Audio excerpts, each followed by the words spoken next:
أعوذ بالله السميع العليم من الشيطان الرجيم بسم الله الرحمن الرحيم والصلاة والسلام على أشرف المرسلين سيدنا محمد وعلى آله وصحبه أجمعين ونعوذ بالله من شرور أنفسنا ومن سيئات أعمالنا من يهد الله فهو المهتد ومن يضلل فلن تجد له وليا مرشدا ونشهد أن لا إله إلا الله وحده لا شريك له ونشهد أن محمدا عبده ورسوله السلام عليكم ورحمة الله وبركاته.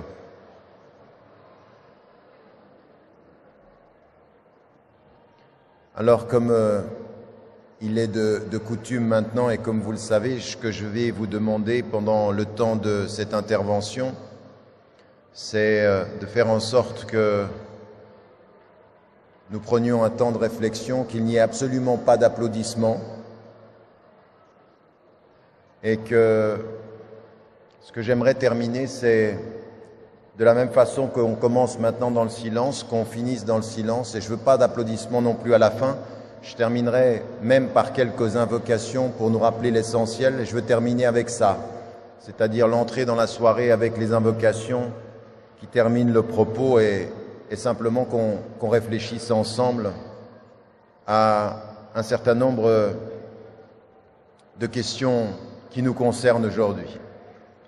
Alors, juste en introduction, puisque j'ai pu voir un certain nombre d'entre vous dans les différents stands où j'ai pu me rendre, puisque j'ai fait aussi des interventions parallèles et je suis resté dans la tente, et le temps que j'aime bien aussi ici dans cette convention, dans cette rencontre du Bourget, c'est aussi le temps sous la tente, on a le temps d'échanger ou au stand.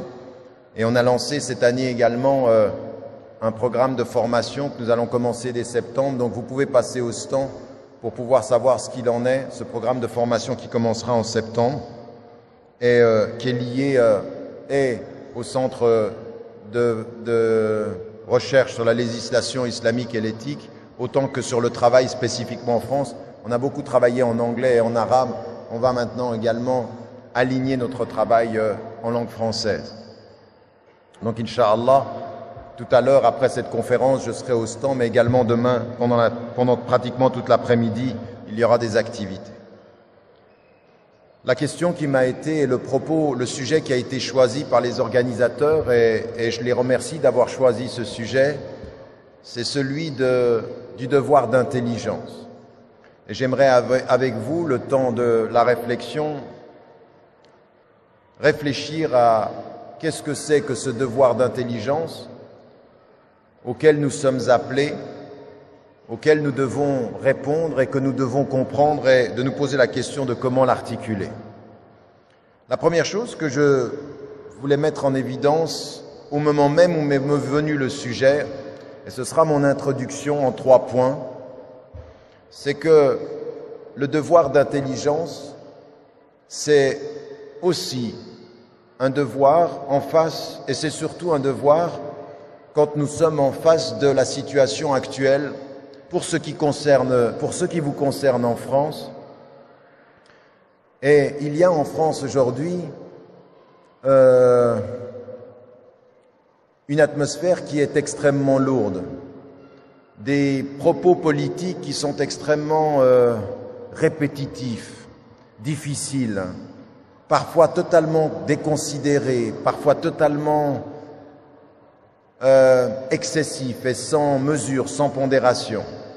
S'ajoute à cela une couverture médiatique qui entretient la peur, qui entretient une sorte de tension. Il y a une tension dans l'air, sans compter parfois des propos politiques et des propos d'intellectuels qui, faut qu'on utilise le terme, parfois qui sont assez médiocres. On est dans une période où il y a beaucoup de médiocrité quant à la parole politique, quant à la parole intellectuelle, et dans une période où il y a de la peur, où il y a de l'émotion, où il y a de la médiocrité, le devoir d'intelligence, c'est de faire un pas en arrière, d'essayer de comprendre les choses avec un peu plus de pondération, un peu plus de sagesse, et c'est effectivement le devoir d'intelligence qui nous est demandé.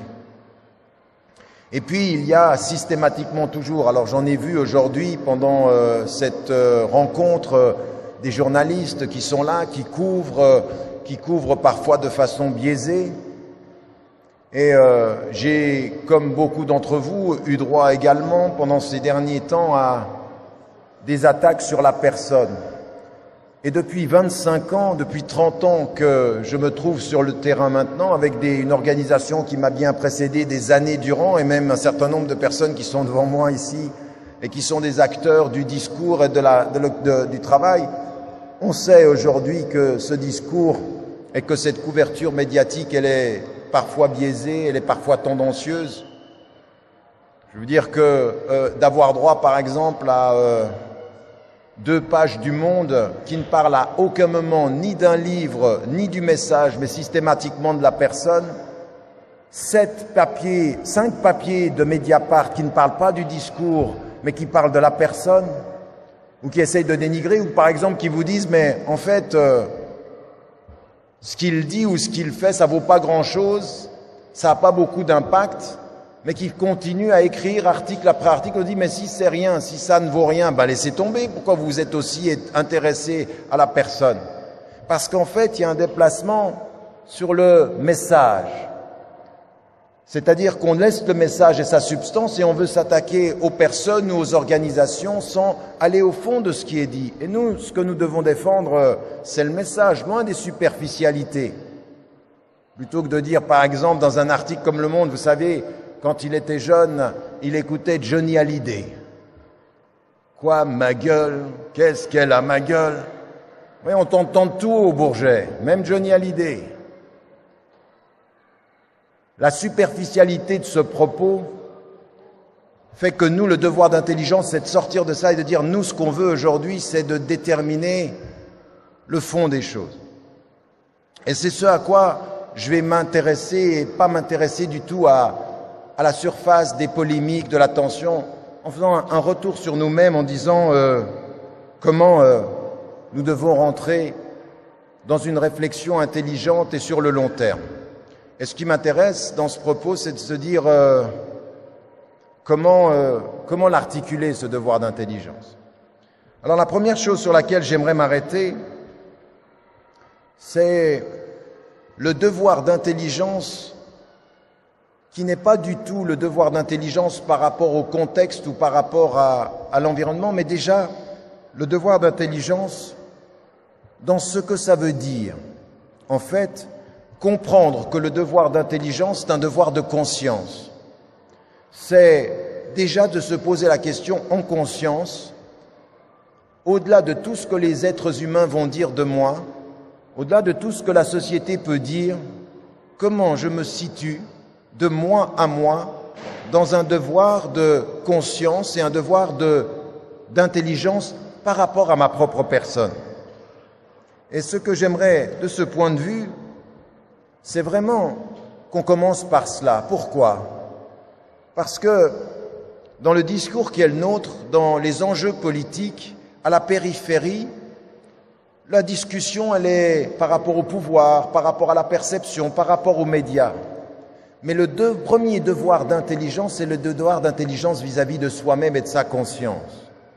Et c'est de dire et de se poser la question, de prendre le temps, loin de ce que tous les gens disent, loin de tout ce que les gens peuvent penser, loin de tous les jugements, loin de toutes les culpabilités, de se dire, mais au bout du compte, le devoir d'intelligence qui est essentiel pour moi, c'est quel sens je donne à ma vie, quel sens je donne à ma mort et à qui je réponds et comment est-ce que j'ai envie de vivre cette vie-là.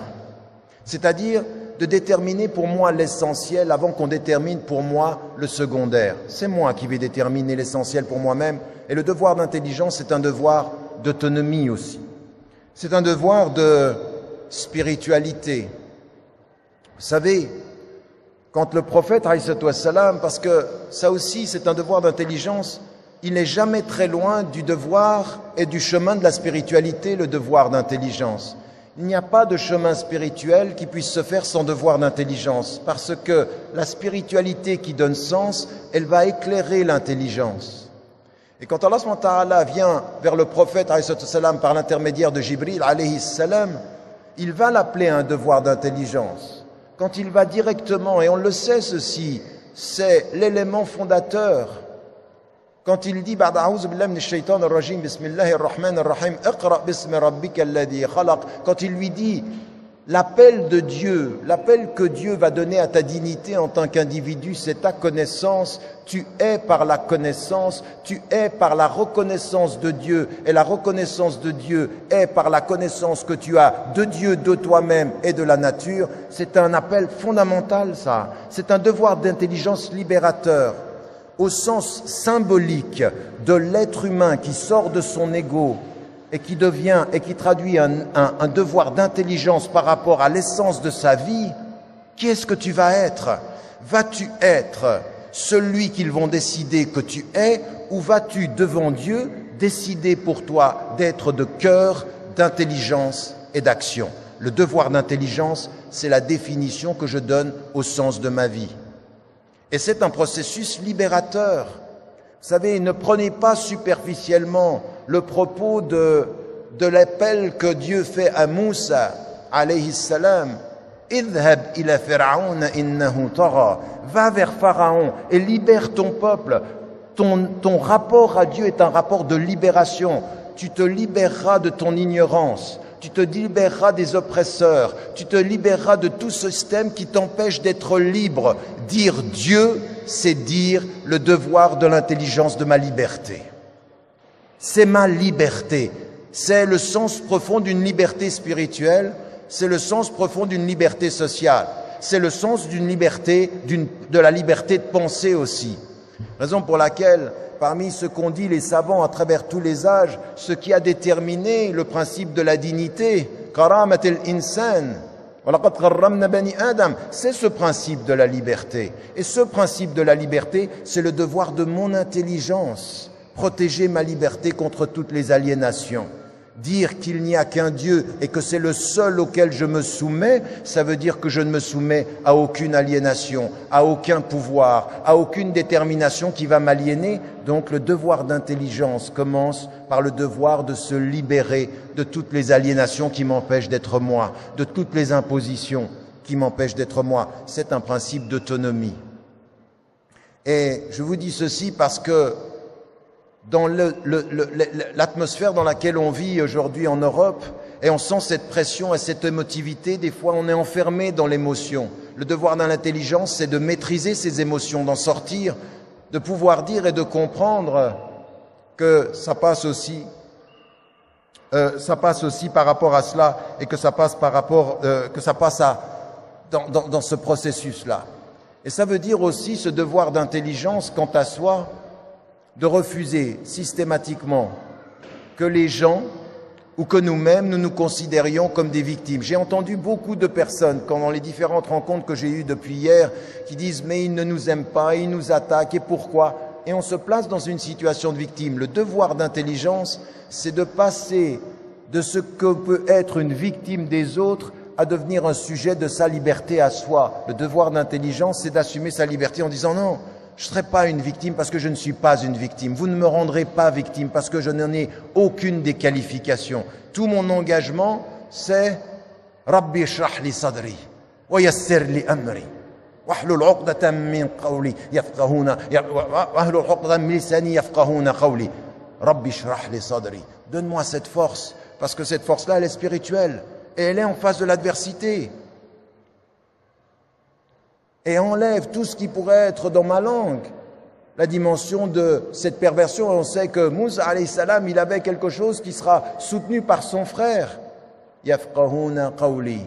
Ils comprendront mon propos. C'est un processus de libération, un processus. Et shrah li sadri, ça veut dire quoi? Enlève en face du tyran, en face de l'oppresseur, en face de celui qui domine, tout ce qui va pouvoir faire pression sur mon cœur. Et à la fin, c'est libérant mon cœur, libère ma parole, qu'ils entendent ce que j'ai à dire. Ça, c'est un devoir d'intelligence aussi très spirituel, très fondamental. C'est pas rien.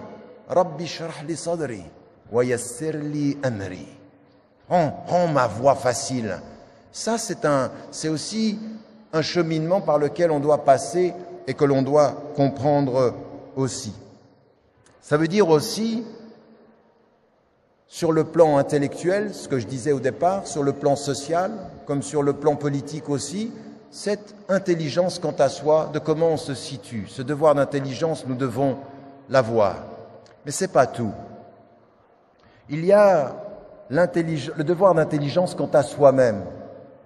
Et puis, il y a le devoir d'intelligence par rapport aux textes aussi.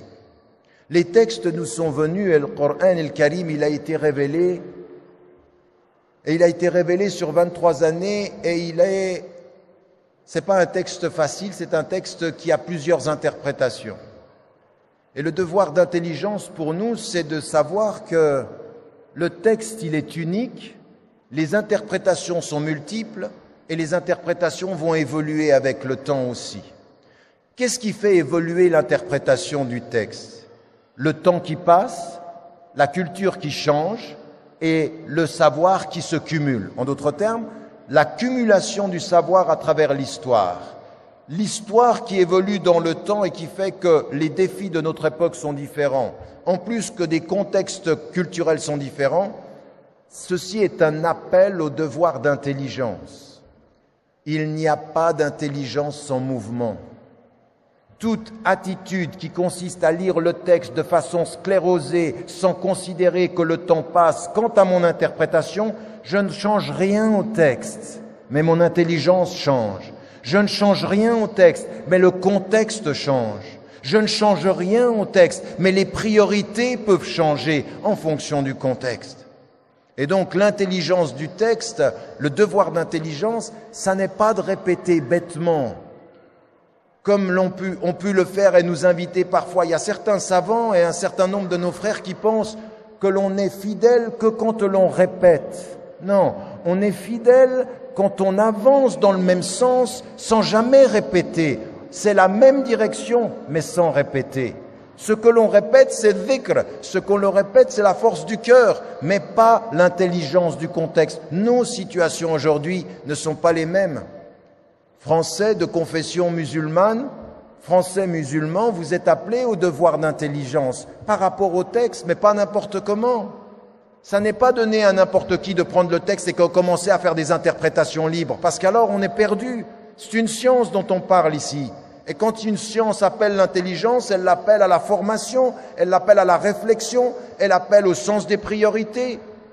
Et donc, une science, qu'est-ce que c'est? Une science, c'est une science qui se fonde à partir de la liberté de l'intelligence, mais pas sous l'autorité d'un pouvoir politique. Attention, il ne faudrait pas que notre intelligence des textes soit soumise à l'imposition du politique en nous disant comment on doit lire nos textes. Ah non. Nos textes, nous sommes libres. Nous les interprétons à partir de nos références. Personne sur la surface de la terre n'a une autorité politique à produire une pensée religieuse et légale. Cela s'est donné aux ulama de toutes les traditions et de toutes les tendances. Ça n'est ni au pouvoir français, ni au pouvoir saoudien, ni au pouvoir iranien, à aucun pouvoir. Ils n'ont aucune autorité sur l'intelligence du texte. L'autorité de l'intelligence du texte, elle est autonome. Elle se discute, elle se parle de l'intérieur, avec des gens qui sont informés, pas du n'importe quoi, pas n'importe qui, pas pour faire plaisir. L'intelligence du texte, ce n'est pas une intelligence de la séduction, c'est une intelligence de la liberté et de la détermination et de la cohérence. De cela, nous avons besoin, et nous avons besoin de ce point de vue-là, de cette intelligence des textes, comme je le dis, et qui s'oppose au dogmatisme, à la pensée figée. Vous savez, nos problèmes de beaucoup d'entre vous, c'est que souvent vous citez des savants, et vous dites, selon la pensée de Ibn Taymiyyah, selon la pensée de Al-Izz ibn Abd al-Salam, selon la pensée d'Abu Hamid al-Ghazali, selon la pensée de Shafi'i, selon la pensée d'Abu Hanifa. Tout ça, c'est vrai, à la seule différence que tous ces savants-là, ils ont commencé à penser la même chose à 20 ans qu'à 60? Bien sûr que non. Eux-mêmes, ils sont dans un travail d'intelligence. On le sait dans le domaine du fiqh, parce qu'on sait que Shafi'i a changé ses deux écoles, mais tous les savants ont changé d'opinion. Tous les savants ont évolué. Ibn Taymiyyah ne pense pas la même chose à 30 ans qu'à 5 ans. Ils évoluent. Ça veut dire quoi? Ils ont un devoir d'intelligence, une intelligence en mouvement. Leur fidélité au texte passe par l'exercice continu de l'intelligence renouvelée. Tout le temps. tous les savants. Et il y a des personnes, comme vous lisez par exemple Ibn Khaldoun, lui qui est le savant de référence par rapport à la sociologie, son évolution à lui de ce qui va être l'essentiel de El Muqaddima, toute cette somme qu'il fait, et à un moment donné où il rentre lui à l'intérieur, et quand il écrit Shifa, c'est autre chose. C'est autre chose, donc on voit des savants qui sont en ébullition intellectuelle. Il ne faudrait pas que nous, des siècles plus tard, nous soyons dans la stagnation dogmatique. Il faut évoluer, mais attention, pas n'importe comment, pas pour faire plaisir aux autorités, pas pour faire plaisir au pouvoir. Nous sommes libres, nous pensons librement et dans un cadre que nous protégeons parce que nous ne voulons pas d'une pensée au rabais. Nous ne voulons pas d'une pensée de la complaisance. Nous voulons une pensée de la confiance et une pensée de la cohérence.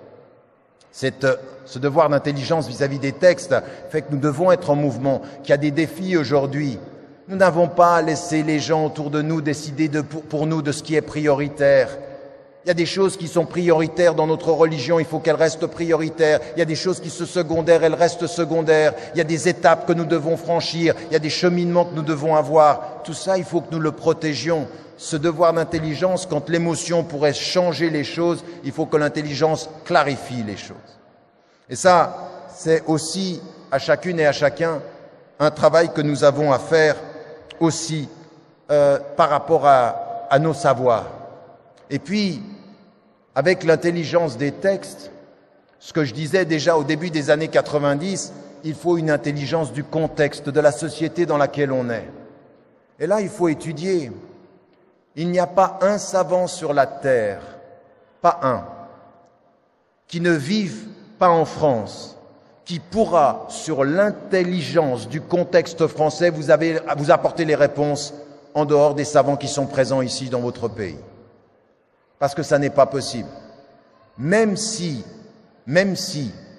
vous êtes à l'extérieur de l'Europe et que vous venez souvent, le contexte européen, la société française, elle a une psychologie, une culture, des enjeux politiques qui changent très très vite. Il faut y être pour savoir de quoi on parle. Et cette intelligence du contexte, il faut l'étudier, c'est un savoir ça, c'est pas du n'importe quoi, c'est pas simplement préparer les prochaines élections, c'est le temps long, c'est le temps historique, la compréhension de l'évolution. Un citoyen sans mémoire, c'est la moitié d'un citoyen. Une présence citoyenne en France qui ne comprend pas le mouvement historique, qui s'arrêterait par exemple à ce que vous avez aujourd'hui, cette espèce d'atmosphère pesante, ne comprend pas la France, c'est du bricolage. Donc il faut une intelligence du contexte. Et par rapport à nos textes, il faut savoir quelles sont les choses qui sont les fondamentaux, ce qu'on appelle et qu'on connaît depuis longtemps, et c'est des choses qui ne changent pas. Quelles sont les choses qu'on va pouvoir reconsidérer en matière de priorité, en matière d'éléments secondaires, toujours dans un devoir de fidélité. Ça aussi, c'est déterminant. Ça aussi, il faut que nous nous y engagions aussi de ce point de vue-là. En faisant attention, l'un des problèmes dans le contexte, c'est toujours de considérer, souvenez-vous toujours de ça, je sais qu'on n'aime pas toujours en parler, mais c'est vrai, c'est tellement vrai. Quand le prophète, alayhi salam, commence sa prédication, lui, ce qu'il est en train de dire, c'est qu'il appelle à reconnaître un Dieu et qu'il reconnaît, il ne veut pas la guerre avec les gens autour de lui. Lui, ce qu'il veut, c'est répondre un message de paix et dire ce qui est. La première attitude qu'il va trouver en face de lui, quelle est-elle? Elle va être de ceux qui pensent que son message de paix remet en cause leur pouvoir. Et donc, eux placent son message de paix dans un rapport de pouvoir. Quand vous êtes dans une société, comprendre le contexte, c'est toujours connaître les rapports de force et les rapports de pouvoir. Il ne faut pas être naïf. Même quand vous êtes pour servir les hommes, même quand vous vous occupez des pauvres, il y a un rapport de pouvoir qui est là. Et l'intelligence du contexte, c'est aussi de reconnaître ceci. Pourquoi est-ce que je dis ceci? Parce que en sachant comment le pouvoir va vouloir mettre une pression ou nous empêcher d'être, il va falloir aussi nous déterminer dans notre liberté par rapport à ça. Et là, vous avez quelque chose que l'on répète souvent dans le Coran, et qu'on le sait, et qu'on le répète, et on prend souvent une des parties de l'histoire. Le prophète, alayhi salam, a été à un moment donné rappelé à l'ordre par la révélation.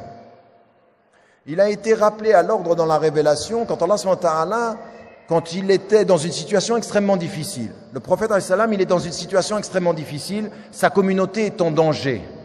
On a envie de l'éliminer et on a envie de l'empêcher de poursuivre sa mission. Et à un moment donné, qu'est-ce qu'il fait le prophète alayhi salam? Il est en train de chercher des alliés auprès de ceux qui ont le pouvoir. Et à un moment donné, c'est une petite histoire. C'est une petite histoire, mais le sens de l'histoire est très profond. À un moment donné, il parle avec ceux du pouvoir pour protéger sa communauté contre les exactions de ceux qui ont le pouvoir. Donc il cherche des alliances avec le pouvoir. Et il y a un homme qui vient, qui est un homme qui est un aveugle et qui est un homme qui est âgé. Et il vient lui demander la connaissance et de pouvoir avoir accès à la vérité.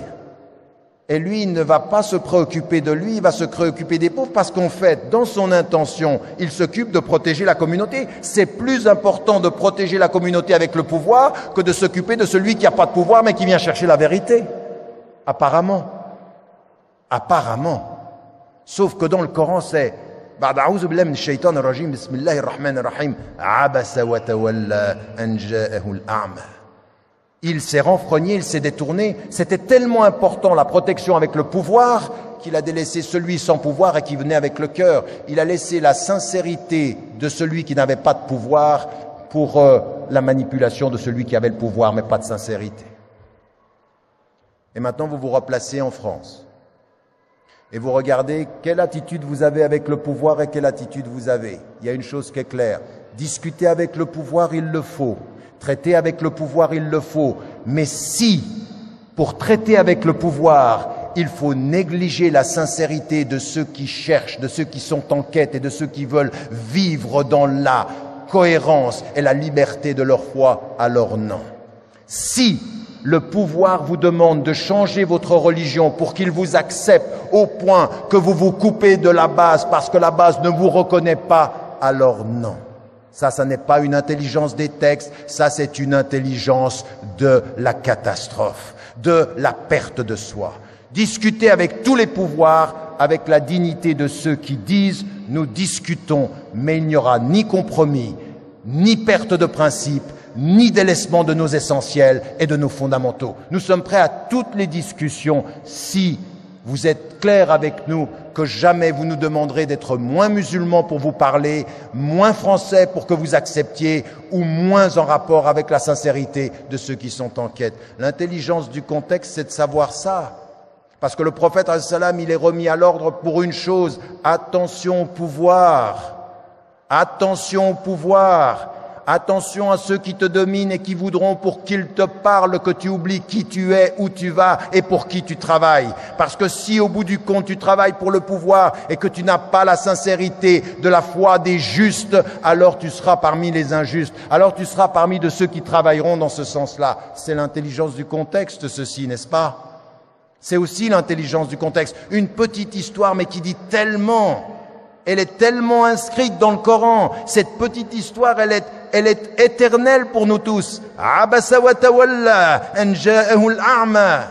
Qu'est-ce que ça veut dire? Attention, le prophète lui-même, alayhi salatu wassalam, au point que le Coran va lui dire en même temps, وَلَوْلَا أَنْ ثَبَّتْنَاكَ لَقَدْ كِدْتَ تَرْكَنُ إِلَيْهِمْ شَيْئًا قَلِيلًا. Allah subhanahu wa ta'ala, il parle au prophète, il lui dit, si on ne t'avait pas affermi, tu aurais dévié. Pourquoi? Parce que le pouvoir est attractif, parce que l'argent est attractif, parce qu'ils ont le pouvoir de te changer si tu ne t'en remets pas à l'intelligence de la personne digne, de celle qui ne lâche rien, de celle qui a le courage d'être ce qu'elle est, parce qu'elle a commencé à dire, j'ai l'intelligence de mon être, l'intelligence de mes textes, l'intelligence de mon contexte. Donc de ce point de vue, il faut qu'on soit bien clair que ce qu'on est en train de vivre ici, il n'y a rien de nouveau. Franchement, il n'y a rien de nouveau en France, rien de nouveau sous le soleil. On connaît, on a connu et ça va continuer comme ça. La question c'est de savoir quelle est notre route, quelle est notre ligne, quelle est l'intelligence que l'on va mettre à cela. Et de ce point de vue, je pense qu'il faut qu'on soit clair. Quatrième élément de l'intelligence, l'intelligence de soi. Et je vous le dis, dans l'intelligence de soi, il y a aussi le fait d'assumer sa quête. Franchement, Français de confession musulmane, Français, musulmans, musulmans, français, ne laissez jamais personne vous empêcher de vivre librement votre quête spirituelle et votre quête de sens. Ne laissez personne faire ça. C'est le pire que vous puissiez vivre. Si au nom d'un passeport, on vous empêche d'être dans votre épanouissement et votre plénitude spirituelle, alors vous avez tout perdu. Vous ne serez jamais content avec votre passeport, vous ne serez jamais apaisé votre cœur. Et le pire, c'est d'avoir un passeport qui n'apaise pas votre cœur. Il faut avoir les deux.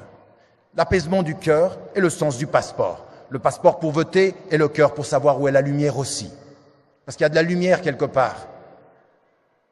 Allahu nuru samawati wal ard. C'est vrai ça. Dieu est la lumière des cieux et de la terre. Il y a de la lumière quelque part, il y a du sens quelque part. Faut pas oublier ça. Faut pas oublier ça.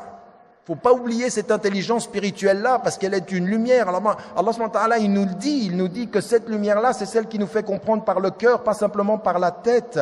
Si vous ne comprenez par la tête que vous êtes des calculateurs, si vous comprenez avec le cœur, vous pouvez être des éclaireurs. Il y a de la lumière, il y a de l'horizon. Donc, le quatrième élément de l'intelligence, c'est l'intelligence aussi des finalités. Et ça, on l'a beaucoup répété. Nous, ce qu'on doit comprendre, c'est que là où nous nous trouvons avec l'intelligence de notre être, avec l'intelligence des textes, avec l'intelligence du contexte, c'est aussi de comprendre que il y a des finalités. Qu'est-ce que nous voulons au fond? Et là aussi, il faut éclairer les choses. Le devoir d'intelligence, c'est aussi d'être clair par rapport à nous. Français, musulmans, musulmans, français. Vous êtes là pour convertir la France à l'islam? Vous êtes là pour imposer l'islam? Vous êtes là pour imposer votre religion? Vous êtes là pour répandre la violence? Non. Français, musulmans, musulmans, français, ce que vous êtes aujourd'hui, ce que vous voulez, les finalités, c'est simplement que là où vous êtes, il y ait plus de bien, plus de justice, plus de dignité, plus de beauté.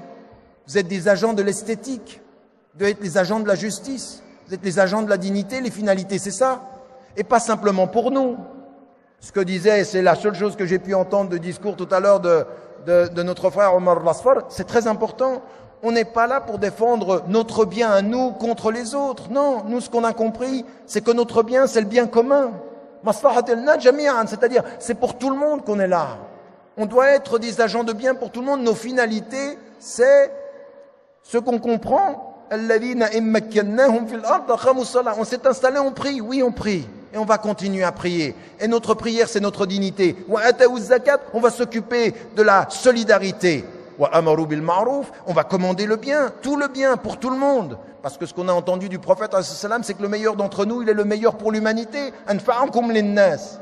C'est ça qu'on a compris, on est là pour ça, nos finalités. Donc l'intelligence de nos finalités, c'est de se dire, quand tout ce qui est dit sur nous, c'est de nous présenter comme un problème, notre réponse, c'est de développer des solutions et des apports et des contributions. Nous sommes une force de contribution, nous sommes des agents de paix, nous sommes des agents de réconciliation. Ce qu'on répète et on va continuer à répéter. Mais c'est aussi ça le sens de nos finalités. C'est-à-dire de ne pas laisser... Parce que, pourquoi est-ce que je dis qu'il faut un sens des finalités? Parce qu'en fait, quand vous êtes sur un chemin et qu'on va vous empêcher d'aller vers vos finalités, vos objectifs à vous, qu'est-ce qu'on va faire?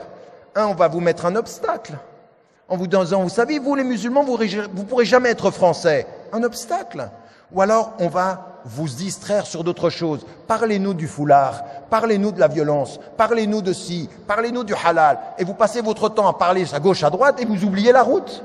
Donc vous n'avez plus le sens de vos finalités. On vous a dévié de vos finalités. On vous a fait perdre la route. C'est pour ça que 17 fois par jour au moins, Ehdina sirat al-mustaqim.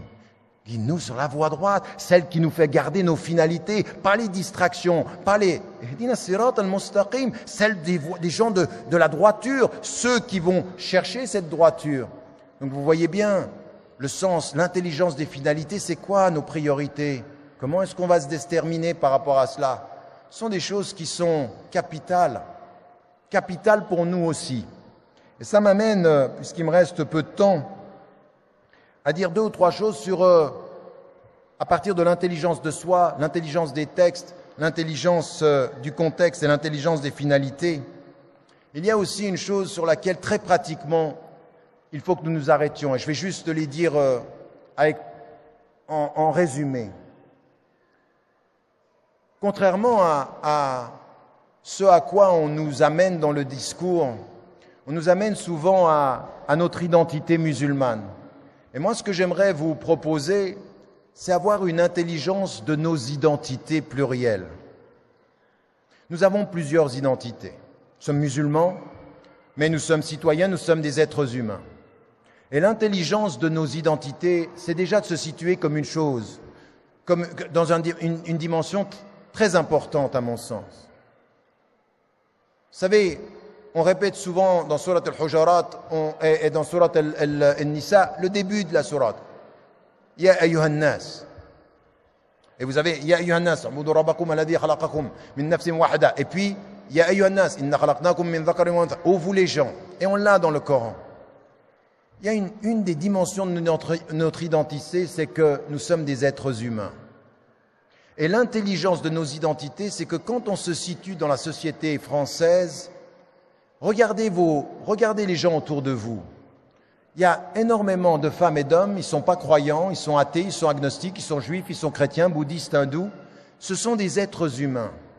Et nous, ce que l'on sait, c'est qu'Allah subhanahu wa ta'ala, il nous a dit, dans l'unité de l'humanité, nous avons tous une dignité fondamentale. Nous avons tous, walaqad karramna bani Adam, ça veut dire que nous avons tous une dignité. L'intelligence de nos identités, c'est aussi de se dire, de ne pas rentrer dans le débat public uniquement par la petite case de « je suis musulman ». Non, je suis un être humain. Et mon humanité, elle est première. Je ne suis croyant que parce que d'abord je suis un être humain. Et quand je regarde les êtres humains, je suis ici pour être un bien pour l'humanité. Je sers l'humanité. L'intelligence de nos identités, c'est de ne pas nous enfermer dans ce que l'autre fait de nous, mais dans l'amplitude de ce que nous sommes. Je suis un être humain. Et dans l'être humain, il y a une chose qui est importante. Il n'y a pas de supériorité d'un homme sur une femme et d'une femme sur un homme. Il n'y a pas de supériorité d'un noir sur un blanc, d'un arabe sur un blanc, d'un blanc sur un arabe. Il n'y a pas. Nous sommes comme les dents d'un peigne. L'intelligence de nos identités, c'est aussi de se dire en tant qu'être humain, je suis là pour servir l'humanité. Et puis, il y a l'intelligence de notre citoyenneté. Et l'intelligence de notre citoyenneté, ce devoir d'intelligence, c'est aussi de se dire, en tant que citoyen, ce que je veux, puisque vous êtes des citoyens français, c'est le bien de ce pays. Et il faut avoir ce discours-là. Et le bien de ce pays, ça veut dire que vous devez pouvoir parler de tout. En fait, j'aimerais vous proposer, français, musulmans, musulmans, français, j'aimerais vous proposer de vous mêler de tout. Mêlez-vous de tout, puisque tout vous concerne en tant que citoyen. Mais pas en tant que dans l'identité musulmane de celui qui s'exprime ou de celle qui s'exprime, non, dans l'identité citoyenne de celui qui doit participer à tous les débats sociaux, à tous les débats culturels, à tous les débats artistiques, de la loi sur le travail dont on a empêché le Parlement d'avoir une discussion critique, aux débats sociaux, à tout ceci. Vous devez être partout dans ce débat-là, mais en tant que citoyen, l'intelligence de ces identités, c'est pas de tout confondre. C'est pas de tout confondre, c'est de savoir pondérer mon humanité, ma citoyenneté et ma religion. Et ma religion, je vais pas la mêler. Attention à ceux qui, au nom du fait qu'ils vous voient trop musulmans, vont vous empêcher d'avoir une parole politique de citoyen. Mais bien sûr que j'ai une parole politique, mais évidemment que j'ai une parole politique. Ça ne veut pas dire que j'ai une parole politique de musulman, j'ai une parole politique de citoyen. Et il faut l'entendre comme ça. Et j'ai le droit, et j'ai même le devoir citoyen de l'avoir. Une intelligence de sa citoyenneté aussi. Mais vous voyez bien tout ce que je suis en train de dire. C'est un discours qui est apaisé. Ça doit être apaisant, ça. Pourquoi? Parce qu'il est clarifiant. On clarifie les choses et on apaise. Quand on est dans la confusion qui tiraille, on apaise les choses. Et on apaise les choses en assumant tout ce travail-là, en sachant en même temps. Vous savez, quand vous lisez dans le Coran, « Inna Ibrahima kana ummatan qanitan lillah hanifa » Ibrahim alayhi salam est présenté dans le Coran comme une umma. Avec la multitude des dimensions, il réconcilie tout ça. Le fait d'avoir ses identités, l'intelligence de son identité humaine, de son identité citoyenne, de son identité religieuse, de son identité philosophique et culturelle, il n'y a aucun problème. Toute la question, c'est la pacification. C'est pour ça que j'ai commencé tout à l'heure avec l'intelligence de soi. Mais il faut pratiquement avoir cela. Mais vous comprenez ce que je suis en train de dire. Quand vous avez l'intelligence de vos identités, vous ne laissez personne vous définir. Il n'y a personne qui doit pouvoir vous mettre dans une case. C'est vous qui déterminez. C'est vous qui vous instituez comme sujet de vos propres décisions de ce point de vue-là. Et comprenez bien, l'intelligence de ces identités, c'est sur le temps long, c'est pas dans la précipitation, c'est pas dans l'émotivité, c'est pas dans la réaction, c'est dans l'apaisement. C'est dans l'apaisement. L'apaisement est une force, le calme c'est du courage, le courage c'est la pondération, le courage c'est cette sagesse-là. Alors ce moment-là, il nous dit dans le Coran, celui qui a la sagesse, il a le plus grand des biens. Khayran kabira, c'est-à-dire c'est la meilleure des choses que vous pouvez avoir, cette sagesse aussi dans votre engagement. Il y a aussi, par rapport à ça, oui je sais, j'y arrive.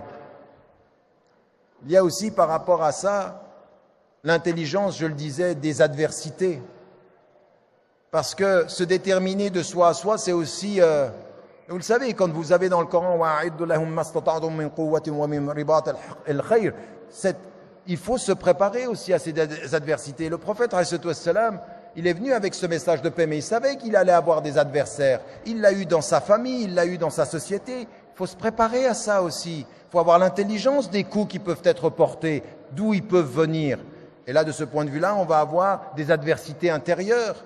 Il va y avoir des gens qui sont prêts à solder l'islam pour être reconnus socialement. Et puis il va y avoir des gens qui vont vous attaquer parce qu'ils sentent dans votre autonomie un danger. Il faut se préparer à ça. Il faut avoir l'intelligence de ça. Non pas pour que son action, elle soit déterminée à ça, mais pour s'en protéger de la meilleure des façons possibles. Et donc ici, c'est aussi important qu'aujourd'hui, le devoir d'intelligence, ce soit un devoir d'intelligence dans la communication par rapport aux gens, dans ce qu'ils disent. L'une des plus grandes attaques à laquelle nous ayons à faire face aujourd'hui en tant que musulmans, c'est la confusion. Et on a des gens qui sont des adversaires intellectuels et qui entretiennent la confusion. Nous avons un devoir de clarification. Il y a des médias qui tordent les réalités. Nous avons un devoir de rectification. Il faut savoir comment se situer les médias, l'intelligentsia, les intellectuels, l'école. Tout ça, de tout ceci, il faut se préparer. Donc on s'équipe, on se arme intellectuellement, on s'arme également dans un type de rapport à l'environnement qui est un rapport d'autonomie et de liberté. Et mon dernier point, c'est que par rapport à l'intelligence de l'adversité, il faut aussi avoir l'intelligence des alliances. Aujourd'hui, vous avez en face de vous un pouvoir qui gagne sur un domaine. Comme on ne sait plus répondre à la question sociale, comme on ne sait plus répondre à la question économique, l'une des façons les plus immédiates de pouvoir avoir de l'emprise sur la population, c'est une division, c'est entretenir les tensions. Et moi, je vais vous dire une chose. Il y a 3 ou 4 choses qu'il ne faut surtout pas faire. La première des choses, c'est qu'il ne faut pas disparaître. Il faut rester soi, être présent. Il faut avoir le courage de son discours et être présent. La deuxième des choses, il ne faut pas s'isoler.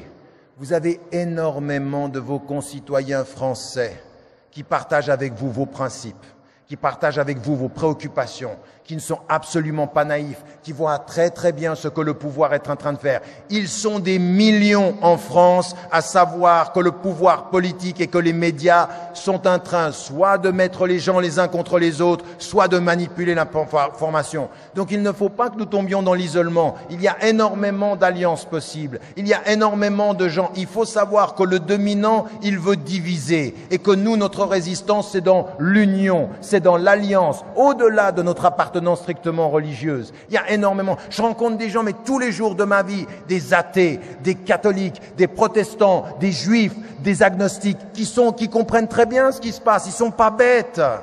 Vous n'êtes pas dans un peuple qui est bête. Le peuple de France est un peuple d'une grande tradition intellectuelle, d'une grande intelligence intellectuelle pour un certain nombre d'intellectuels. Ne confondez pas la France avec les quelques intellectuels qui parcourent aujourd'hui les plateaux de télévision. Eux, ils dévoient l'intelligence française. Mais il y a une longue tradition. Et vous avez énormément de vos concitoyens qui sont prêts et qui entendent. Ça, c'est important. Et surtout, surtout, ne commencez pas à vous dire, comme je l'ai entendu, faut qu'on quitte ce pays. Mais non, non seulement faut pas le quitter, faut rester, faut y travailler et être de plus en plus visible dans ce pays. De plus en plus visible, mais avec des alliances. Ne pas se penser musulman contre les autres, se penser français avec tous les Français de principe. Français avec tous les Français qui défendent une idée digne de la France de demain. Elle sera plurielle, elle sera respectueuse, elle ne sera pas une France qui a peur. Nous ne sommes pas des agents de peur et nous résistons. Non, non, non. Non, ça veut dire qu'il faut travailler. Donc en l'occurrence, il faut que nous nous engagions à ça. Il faut que nous nous engagions à ça. Et moi, j'entends de plus en plus des musulmans et des Français, en l'occurrence, qui en ont marre de ce poids-là et qui tombent dans le piège de l'émotion. Ils y perdent leur intelligence par un surcroît d'émotivité. Il faut libérer l'intelligence et maîtriser cette émotivité-là. Parce que, en fait, vous savez, en psychologie élémentaire, toute situation de crise est une situation qui est axiale. On va passer vers autre chose. La France va passer vers autre chose. Vous êtes dans un temps historique où quelque chose, Inch'Allah, va changer. Donc de ce point de vue-là, de l'amplitude, de la sagesse, de l'ouverture, du dialogue, pas de compromission, pas de petits calculs, pas d'assignation par le pouvoir à être comme on aimerait que le pouvoir, ou comme le pouvoir aimerait que l'on soit. Nous n'avons rien contre le pouvoir tant que le pouvoir nous laisse tranquilles. Nous n'avons rien contre le pouvoir tant que le pouvoir respecte notre autonomie. Et de ce point de vue-là, nous avons à mettre en évidence ceci. Et ça veut dire, c'est ma conclusion, que c'est vrai sur le plan intérieur en France, mais c'est vrai aussi par rapport à une chose qu'il faut que vous compreniez. Nous sommes Européens, vous êtes Français, de confession musulmane ou avec ou pas de confession, et le destin, c'est un destin commun. Ce destin commun de la France, et je sais que je gêne quand je dis ça, mais je ne veux... Parce qu'on a des soucis là. On a des gens qui sont en train de partir en Syrie, qui sont en train de partir dans l'extrémisme violent et qui ont une confusion totale dans l'ordre du monde. Alors on ne peut pas faire semblant que nous, on est à l'intérieur des frontières françaises puis qu'on va vivre entre nous dans une démocratie bon enfant. Il faut qu'on dise à la France aussi, attention politique, attention journalistes. Il faut aussi que vous ayez une cohérence par rapport à vos politiques internationales. Vous ne pouvez pas continuer simplement à essayer d'être les alliés des dictateurs avant à être la 4e puissance qui vend des armes quand les gens se tuent et espérer qu'ici on va être en paix et qu'il n'y aura pas de problème. Votre silence sur la scène internationale, votre soutien aux dictatures, votre soutien à un certain nombre de régimes ne peut pas ne pas avoir de conséquences sur nous. Nous voulons la paix ici, ça veut dire que nous voulons la cohérence dans vos politiques. Et si nous le disons, c'est parce que nous sommes des citoyens libres et que nous voulons le meilleur pour la France. La France ne sera jamais aussi digne de la France que quand elle sera cohérente avec les valeurs qu'elle défend. La démocratie pour nous, la démocratie pour autrui. La dignité ici, la dignité là-bas. Et même quand on est un Palestinien, et même quand on est un Malien, et même quand on est un Africain, et même quand on est un Birman, et même quand on est une personne des Rohingyas. Tous les êtres, la même dignité. Et vous qui êtes Français, vous devez faire entendre ça à vos politiques. Il n'y aura pas de paix, il n'y aura pas de stabilité, il n'y aura pas de bien-être si nous n'avons pas aussi une intelligence claire de la politique internationale. Et il faut arrêter de nous faire croire qu'on est dans une île comme ceci. Vous les musulmans de France, soyez gentils, ne dites rien sur ce qu'on fait à l'étranger, ne dites rien sur ce qu'on fait ou qu'on ne fait pas en l'occurrence, un non-silence. Alors moi je vois beaucoup de musulmans aujourd'hui, des responsables, qui pour être bien vus du gouvernement, ils se taisent sur la politique sociale, ils se taisent sur la politique internationale, ils ne veulent pas parler des injustices, ils ne veulent pas parler des compromis et ils ne veulent pas parler des contradictions. Mais vous ne faites pas du bien à la France en étant comme ça. Vous êtes dans la compromission. De ce point de vue, il faut avoir une parole libre sur la scène internationale aussi. Et ça me paraît être important. Donc, il ne faut pas s'isoler, il ne faut pas se renfermer. Il faut, avec sagesse, pouvoir parler de tout. C'est pour ça que je vous dis, mêlez-vous de tout. Mais en tant que citoyen, tout vous regarde, tout vous concerne, tout, absolument tout. Et si un politique vient vers moi et me dit « Pourquoi tu t'occupes de ça ?» Je dis « Mais c'est moi, c'est mon pays, ça m'intéresse. » Je m'occupe autant du football que de Johnny Hallyday, que de la Libye, que de la Syrie. Je m'occupe de tout. Je m'intéresse à tout. Et je me mêlerai de tout. parce que c'est ma liberté, parce que c'est ma dignité.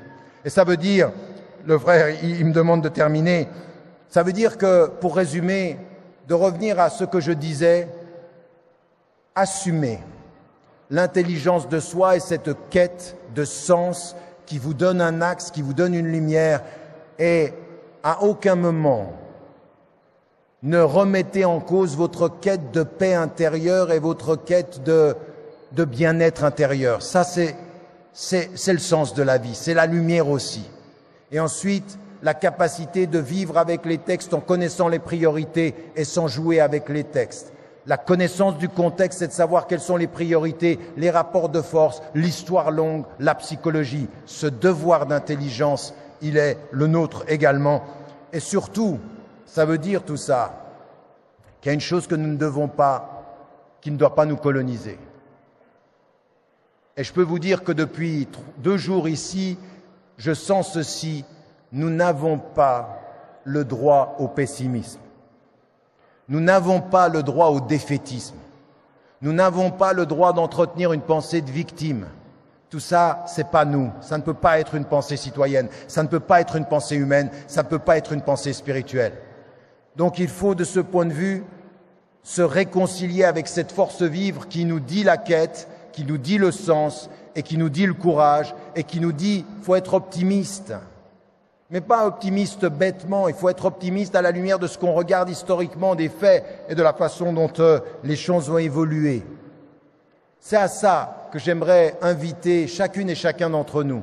Mais vous avez bien compris, on regarde la salle ici, elle est pleine, vous êtes extrêmement nombreux, mais comme je vous le dis systématiquement, et c'est pour ça que je vous demande de ne pas verser dans l'émotivité collective, mais dans la réflexion individuelle. Maintenant, chacun et chacune d'entre vous, vous venez de passer 40 minutes, on vient de passer peut-être 45 minutes ensemble.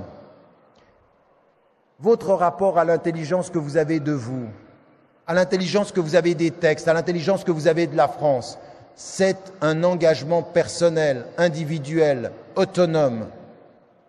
C'est un appel à la liberté personnelle, c'est un appel à l'engagement personnel. Et je peux vous dire une chose, si on arrêtait de penser aux médias et aux discours politiques et qu'on fasse ce travail dans notre vie individuelle, eh bien les choses continueront à changer. Et la bonne nouvelle, c'est que tous ceux qui sont ici et qui ont, pour certains d'entre eux, ça fait 30 ans qu'ils travaillent, 35 ans qu'ils travaillent, je peux vous dire, contrairement à tout le discours que l'on vous tient, c'est que ça marche, c'est que ça avance, que les mentalités vont changer, que l'excitation à la surface des politiques ne dit rien du mouvement de fond. Il faut avoir cette sérénité. Et j'aimerais juste terminer au moment où je vous quitte, parce que ce que j'aimerais, c'est qu'à un moment donné, il y ait une petite bénédiction qui tombe sur nous et qui nous appelle. Je vais quitter cette salle et je veux absolument que vous soyez comme vous l'êtes maintenant dans un silence, mais vous allez juste, pendant l'espace de 3 minutes, vous allez venir avec moi. Fermez les yeux, vous entrez à l'intérieur et vous entendez ce qu'on lui dit pour qu'il nous donne la force de nous libérer. Allahumma nas'aluka bi annana nashhadu annaka anta Allah al-ahad as-samad alladhi lam yalid wa lam yulad wa lam yakul lahu kufuwan ahad. Allahumma nas'aluka ridaka wal jannah. اللهم نسألك رضاك والجنة اللهم نسألك أن تجعلنا من الصادقين من العابدين من المقربين اللهم اجعلنا من المحبوبين اللهم نسألك حبك وحب من يحبك والعمل الذي يبلغنا حبك اللهم أنت الرحمن أنت الرحيم أنت رب العالمين تقبل منا صلاتنا وركوعنا وسجودنا وقيامنا وصيامنا ودعاءنا اللهم تقبل منا أعمالنا وثبت أقدامنا وأنزل علينا سكينتك ورحمتك. اللهم أنزل علينا سكينتك ورحمتك. اللهم رحمتك نرجو. أنت الرحمن، أنت الرحيم. قوي إيماننا، ثبت أقدامنا، ثبت أقدامنا، وارحمنا يا أرحم الراحمين. اللهم تقبل منا واغفر لنا وسامحنا وتب علينا. اللهم تب علينا، قوي إيماننا وثبت أقدامنا واجعلنا من الصالحين. اللهم ارحم والدينا ووالدي والدينا. اللهم اغفر لجميع موتى المسلمين الذين شهدوا لك بالوحدانية ولنبيك بالرسالة وماتوا على ذلك. اللهم قو إيمان إخواننا وأخواتنا المظلومين في كل مكان، قو إيمانهم في السجون وتحت التعذيب. اللهم قو إيمان المؤمنين والمؤمنات المظلومين والمظلومات، وعليك بالظالمين. قو إيمان إخواننا في فلسطين وفي برما وفي أفريقيا وفي السجون وتحت التعذيب. اللهم تقبل منا واغفر لنا واجعلنا جميعا من الصابرين. اللهم اجعلنا من الصابرين. اللهم اجعلنا من الصابرين، وألف بين قلوبنا وأصلح ذات بيننا، واجعلنا يا رحمن يا رحيم من المقبولين المقربين الربانيين برحمتك علينا يا كريم. اللهم نسألك حبك وحب من يحبك والعمل الذي يبلغنا حبك. وصل اللهم على سيدنا محمد وعلى آله وصحبه وسلم تسليما كثيرا. سبحان ربك رب العزة عما يصفون، وسلام على المرسلين، والحمد لله رب العالمين. بارك الله فيكم. السلام عليكم.